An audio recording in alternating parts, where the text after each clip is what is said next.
नमस्कार. स्वामी समर्थ अनुभूती या चॅनलमध्ये आपलं मनापासून स्वागत आहे. श्री स्वामी समर्थ. स्वामी भक्त हो.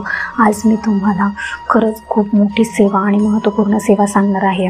या सेवेमधून बऱ्याचशा काही अडचणी दूर होणार आहेत आणि झालेल्याही आहेत.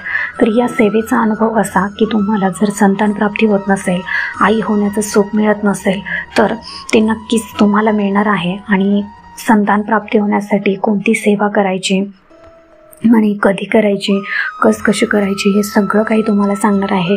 पण त्या अगोदर जर आपल्या चॅनलवर कोणी नवीन स्वामी सेवेकरी असतील, स्वामी भक्त असतील, तर त्यांनी आपल्या चॅनलला सबस्क्राईब करायला विसरू नका. तर चला मग व्हिडिओला सुरुवात करूया. संतान प्राप्ती म्हणजे काय, तर बघा, एखाद्याला खूप इच्छा असते आपल्याला की लवकरात लवकर आई होण्याचं सुख मिळावं, लवकरात लवकर आपल्याला मूल व्हावं. पण काही जणांचं प्रारब्ध एवढे कठोर असतात ना की काही जणांना खूप प्रयत्न करून म्हणजे अक्षरशः 20 वर्ष झाले तरी त्यांना काही ट्रीटमेंट केल्याने, खूप काही देवधर्म केल्याने सुद्धा त्याचं सुख मिळत नाही. मग पण आपल्या स्वामींची सेवा केल्याने किंवा एकादशीला आपण स्वामींची कोणती सेवा करायची की जेणेकरून आपल्याला खूप छान आणि गोंडस असं मूल किंवा जी संतान प्राप्ती आहे ती जन्माला यायला हवी. तर त्याच्यासाठी आपण काय केलं पाहिजे बघा. दर एकादशीला दोघांनी मिळून, म्हणजे जे नवरा बायको आहेत त्यांनी दोघांनी मिळून बाळकृष्णाची जी मूर्ती असते त्या मूर्तीला गाईच्या दुधाचा अभिषेक करायचा. आणि तो किती वेळेस करायचा बघा. अभिषेक करताना कशाचा करायचा, तर 16 वेळेस पुरुष सूक्त म्हणायचं असतं. 16 वेळेस पुरुष सूक्त म्हणून गाईच्या दुधाचा अभिषेक करायचा बाळकृष्णावर. आणि ते जे तीर्थ आहे अभिषेकाचं, ते तीर्थ ते दोघांनी सुद्धा घ्यायचं, दोघांनी सुद्धा प्यायचं ते. तर दर शुक्रवारी बाळकृष्णाच्या मूर्तीला लोणी आणि खडी साखरेचा नैवेद्य दाखवायचा. दर शुक्रवारी बाळकृष्णाची घरात आपल्या मूर्ती असतेच, तर त्या मूर्तीला लोणी आणि खडी साखरेचा नैवेद्य दाखवायचा आणि तो नैवेद्य दोघांनी सुद्धा खायचा.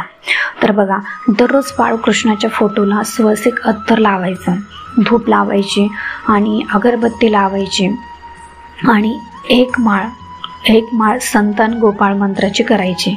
बघा काय करायचं, मी परत एकदा सांगते. आपल्या घरामध्ये बाळकृष्णाचा फोटो असतो किंवा मूर्ती असते. आता मूर्तीवर तर ज्यांच्या घरामध्ये मूर्ती आहे त्यांना तर मी सेवा सांगितलेलीच आहे. पण ज्यांच्या घरामध्ये फोटो आहे त्या फोटोला एक सुवासिक अत्तर लावायचं, धूप लावायची आणि एक माळ त्याच्यावरती संतान गोपाळ मंत्र म्हणायचा. आणि रोज रात्री झोपण्यापूर्वी व्यंकटेश स्तोत्र म्हणायचं. व्यंकटेश स्तोत्र काय आहे ते तुम्हाला माहितीच आहे. आपलं जे नित्यसेवेचं, दिंडोरी प्रणित नित्यसेवेचं जे पुस्तक आहे त्याच्यामध्ये व्यंकटेश स्तोत्र दिलेलं आहे. आता त्याच्यानंतर 3 संकल्पयुक्त गुरुचरित्राचे पारायण करायचे बघा. 3 संकल्पयुक्त. आता संकल्प कसा करायचा आणि संकल्प करणं आणि संकल्प सोडणं हे एकच आहे. तो कसा करायचा त्याचाही व्हिडिओ आपल्या चॅनलवरती दिलेला आहे. तो तुम्ही जाऊन नक्की बघा, सर्च करा स्वामी समर्थ अनुभूती म्हणून आणि संकल्प कसा करायचा असं जर टाकलं तर नक्कीच तुम्हाला आपल्या चॅनलची लिंक मिळून जाईल. त्याच्यामध्ये तुम्हाला दिलेलं आहे. मी थोडक्यात सांगते. हातामध्ये पाणी घ्यायचं आणि पाण्यामध्ये थोडं अक्षता, कुंकू आणि फूल टाकायचं. ठीक आहे. त्याच्यानंतर म्हणायचं ओम केशवाय नमः, ते पाणी पिऊन घ्यायचं. ओम माधवाय नमः, ते पाणी पिऊन घ्यायचं. ओम नारायण नमः, ते पाणी पिऊन घ्यायचं आणि डोक्यावरून हात फिरवायचा आणि स्वामींना प्रार्थना करायची की स्वामी, माझ्या आयुष्यामध्ये काही अडचणी असतील किंवा काही अडथळे असतील मला आई होण्यामध्ये, संतान प्राप्ती होण्यामध्ये, ते दूर होऊ द्या आणि तुमच्यासारखा बाळकृष्णासारखा मुलगा किंवा मुलगी माझ्या पोटी जन्माला येऊ द्या, असं त्यांना प्रार्थना करून तुम्ही त्या सेवेला सुरुवात करायची. तुम्ही 3 गुरुचरित्राचे पारायण पूर्ण व्हायच्या आत तुमची इच्छा नक्की पूर्ण झालेली असणार. कारण गुरुचरित्र पारायणामध्ये एवढी ताकद आहे. स्वतः मी गुरुचरित्र पारायण केलेले आहेत. जो कसलाही प्रश्न असू द्या तुमचा, कसलाही सगळे म्हणतात ना, हा प्रश्न सुटत नाही, तो प्रश्न सुटत नाही. पण प्रश्न कसलाही असू द्या आणि तुमच्या हातून किती भले चुका झालेल्या असू द्या, पाप झालेले असू द्या, पण तुम्ही जर गुरुचरित्र संकल्पयुक्त केले 3, 7, 11 तुम्हाला काय वाटतील तेवढे, पण तुम्ही जर खरंच मनापासून केले ना तर तेवढे तुम्ही जेवढे संकल्प करताल, आता 3 गुरुचरित्र करतायत, तर 3 गुरुचरित्र व्हायच्या आत तुमची इच्छा नक्की पूर्ण झालेली असणार आहे.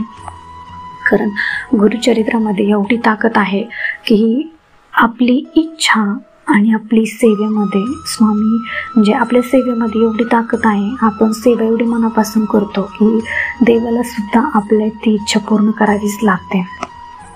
तर मी तुम्हाला 3 ते 4 सेवा सांगितल्या. एक, बाळकृष्णाच्या मूर्तीला अभिषेक करायचा, गाईच्या दुधाचा अभिषेक करायचा आणि तो कशाने करायचा तर 16 वेळेस पुरुष सूक्त म्हणून करायचा आणि ते तीर्थ दोघांनी घ्यायचं. एक. दुसरं, दर शुक्रवारी बाळकृष्णाच्या मूर्तीला लोणी आणि खडीसाखरेचा नैवेद्य दाखवायचा.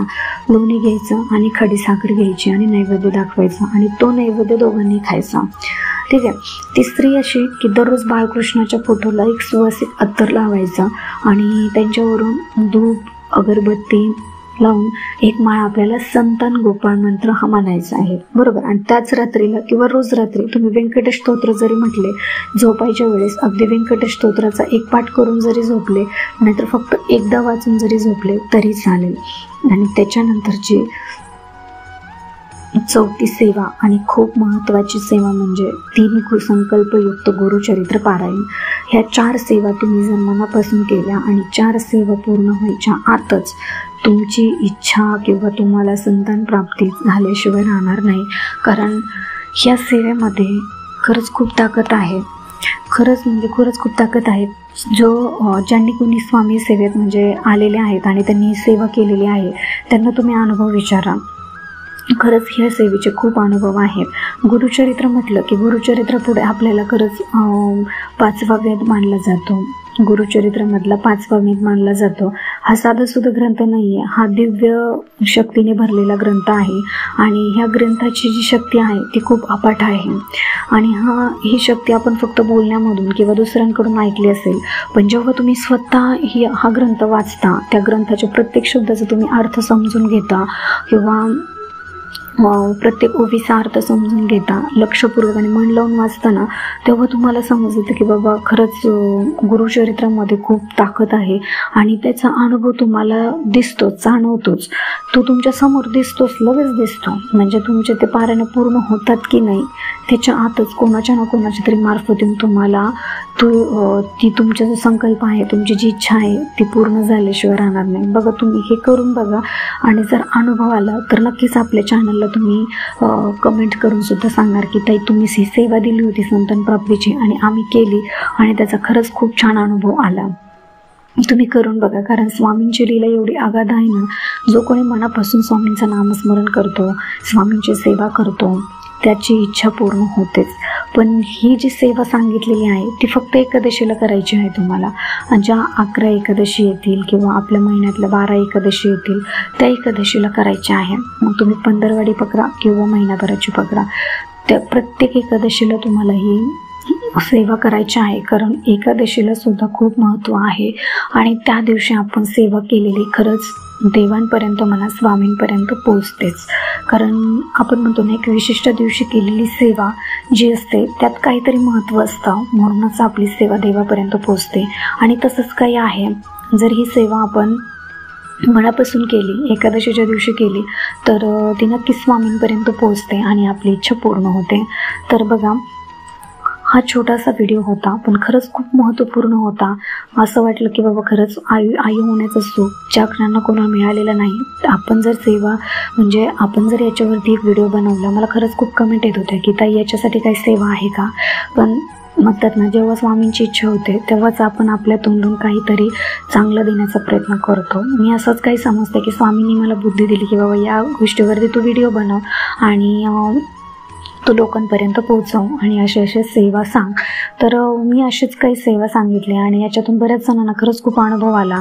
जो स्वामी सेवेत नाही आहे पण त्याला ती एकदाच मी स्वामींच्या मंदिरापर्यंत, मठापर्यंत नेलो आणि त्याची ती इच्छा पूर्ण झाली. बघा, जो दुःखात असतो, जो संकटात असतो, त्याला फक्त एकदा तरी स्वामी सेवेचा मार्ग समजावून सांगा. नक्कीच तुमचे प्रश्न सुटल्याशिवाय, मार्गी लागल्याशिवाय राहणार नाहीत. कारण स्वामी सेवा म्हणजे काय, तर खूप काही मोठं सोहळं की किंवा खूप काही नियमाटी नाही आहेत. तुम्ही साधारण एकदम मनातून भोळ्या भावाने जरी स्वामींच्या सेवेचा मार्ग समजावून सांगितला आणि एखादा खूप अडचणीत आहे, खूप दुःखात आहे, त्याला तुम्ही फक्त स्वामींच्या चरणांपर्यंत आणून ठेवा. तिथून पुढचा जो काही प्रवास आहे तो स्वामी नक्की त्याचा बघून घेतील, काय करायचं किंवा काही नाही. त्याच्या आयुष्याचे भोग किंवा त्याच्या प्रारब्धाचे भोग किती कठोर आहेत, किती नाही आहेत, तो ते सगळं काही तुम्ही स्वामींवरती सोडून द्या. फक्त त्याचं जे दुःख आहे त्याला फक्त एकदा सांगा की तुम्ही स्वामींच्या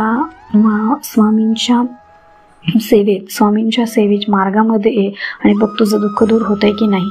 सगळी काही जबाबदारी आपले स्वामी महाराज घेतात. त्यामुळे तुम्ही घाबरून जाऊ नका, चिंता करू नका. नक्कीच तुमची इच्छा पूर्ण झाल्याशिवाय राहणार नाही.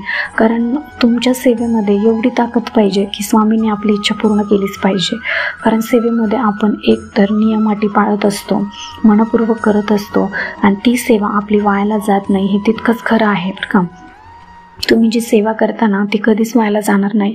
तुम्ही अगदी श्री स्वामी समर्थ जरी नाव घेताना तरी सुद्धा ते त्याचं फळ, त्याचं व्याज सकट स्वामी आपल्याला परत करतात. तर ज्यांना कोणाला आई होण्याचं सुख मिळालं नसेल तर त्यांनी घाबरून जाऊ नका, काळजी करू नका. तुम्हाला नक्कीच आई होण्याचं सुख मिळणार आहे, संतान प्राप्ती होणारच आहे. हा मनामध्ये विश्वास ठेवा आणि स्वामींच्या सेवेला लागा.